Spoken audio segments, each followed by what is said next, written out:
Hi guys, this is a video for ultra beginners, how to start vegetable gardening for those who either have never grown anything before or those who have tried and failed. I'm going to strip everything back and get right back to the very basics because there are 3 ingredients that you need to get right for vegetable gardening, and if you get any one of them wrong, you will fail. And if you get them right, you will be able to grow vegetables.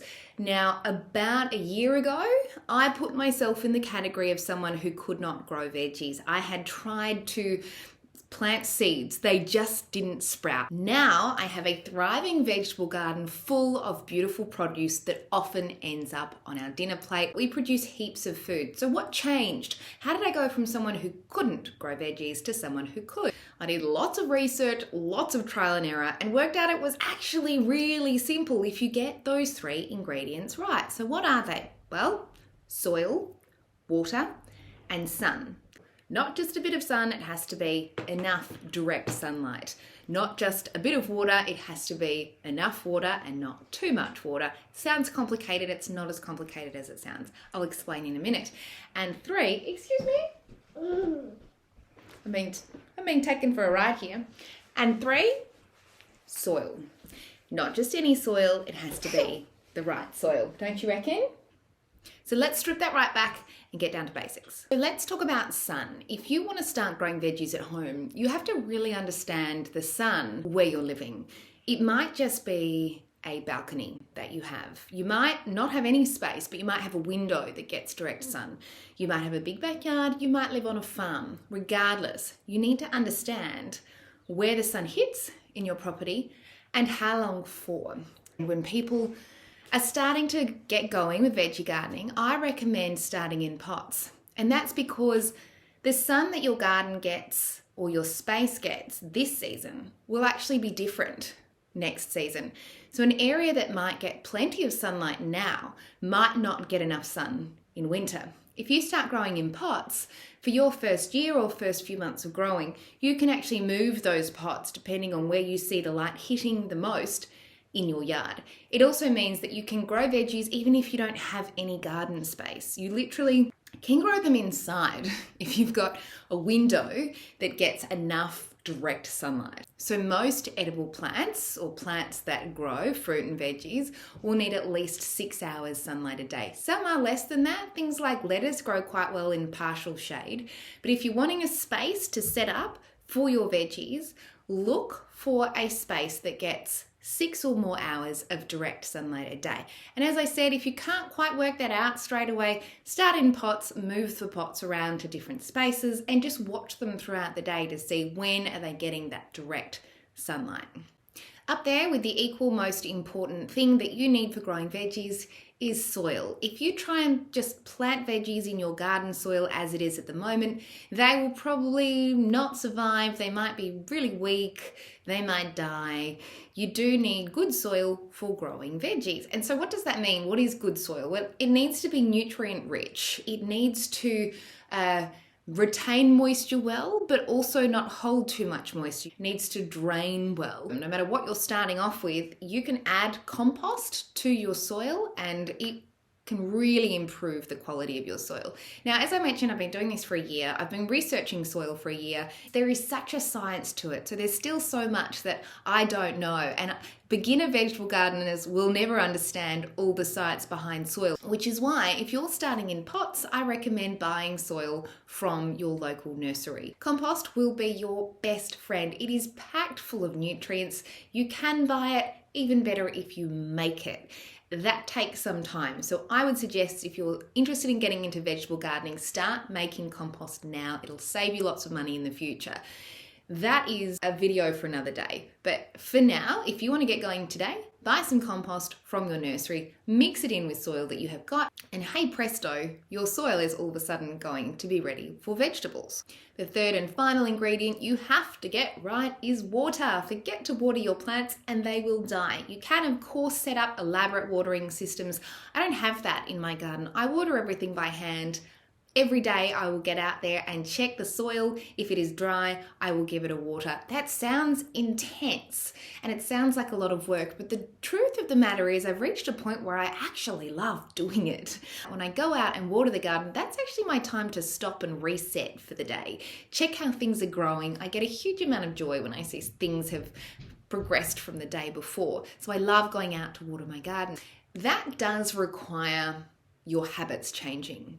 And so, when you first start growing vegetables, I strongly recommend you plant some from seeds and some from seedlings. The reason why is if you're growing your own food, you're going to want to taste your own food. And as soon as you have had a chance to try and eat and enjoy homegrown food, you will be hooked. If you start growing everything from seeds, it's just going to take longer until you get there. So I would suggest buying some good quality seedlings, planting them straight away so that it's not very long before you get to enjoy the produce that you're growing. Now, seeds as well. The reason I suggest starting things from seed is because you need to change your habits if you're going to start vegetable gardening. You do need to keep an eye on your garden or your veggies most days. And by starting things from seeds, that kicks you into a good habit. So you can plant some seeds in there and sit it in your kitchen.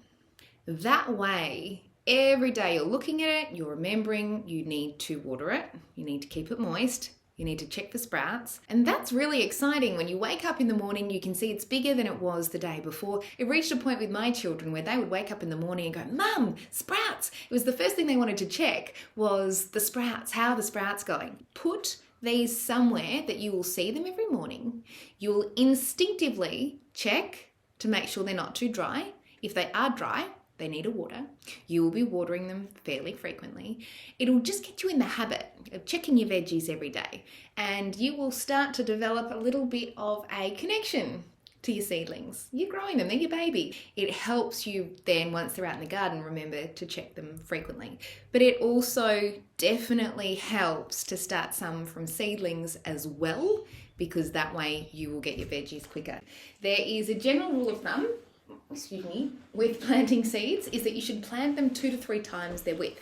So little tiny seeds can sit very close to the surface and big seeds can go a bit deeper. I have got some sugar snap peas here. You can see these are biggish seeds. So I should be planting them about that deep, 2 to 3 times its width. For smaller seeds, for example, I've got some lettuce seeds here. They can go really close to the surface. So you can see these ones. Oop.